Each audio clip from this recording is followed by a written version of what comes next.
गावाकडे चुलीवरचा गरम गरम नाश्ता खायला. आणि आज चुलीवर छान मस्तपैकी अशी पोहे करणार आहे.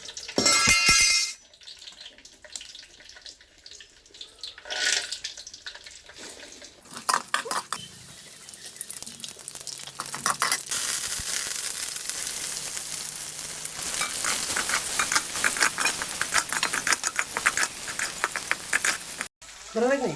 तर काल एक आम्ही रात्री ना पदार्थ बनवणार होतो आणि तो झाला कॅन्सल. त्यामुळे आता हा कांदा आम्ही ठेवला तसाच फ्रीजमध्ये झाकून आणि आणि आज ह्याला घेतला आहे पोळी करायला. त्या कांद्याचा वास येत नाही, छान आहे कांदा आहे असा. आणि आता ह्याच्यात टाकला आहे कांदा, बघा कसं दिसतं.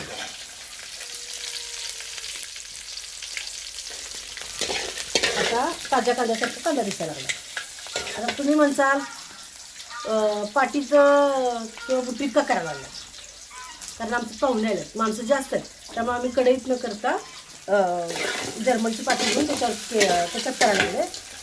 कारण याच्यात हलवतं पण व्यवस्थित येते आणि चुलीवर पाटी व्यवस्थित बसते. आपण तुम्ही कमेंट करणार लगेच, तुमच्यात कढई नाही का, तुम्ही पाटीत का करायला लागलाय.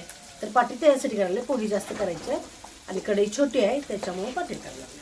त्यामुळे तुम्ही समजून घ्या आणि वाईट कमेंट काय करू नका.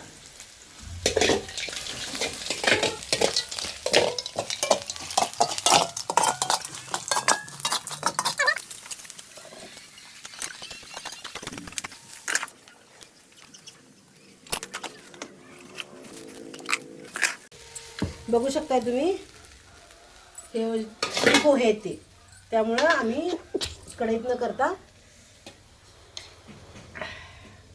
असं पाटीत केलेत.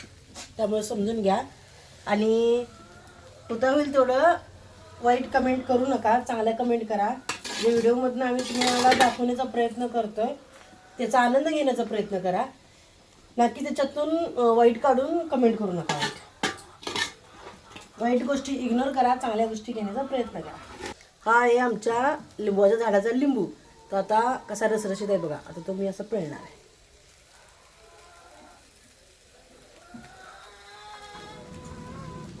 मी बिया वगैरे आधीच काढून घेतल्यात. हा आहे आमचा गावाकडचा नाश्ता.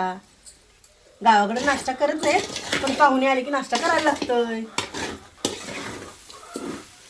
म्हणजे आता नाश्ता करून दिलं की दुपारी जेवणापर्यंत निवांत, सगळी निवांत असतात. मग आम्ही स्वयंपाक करायला मोकळं.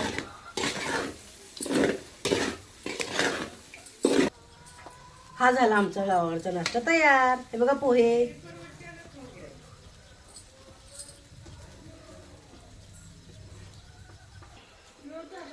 चला बघ नाश्ता करूया. चला या नाश्ता करायला. चला भेटू नेक्स्ट व्हिडिओमध्ये. चला बाय बाय.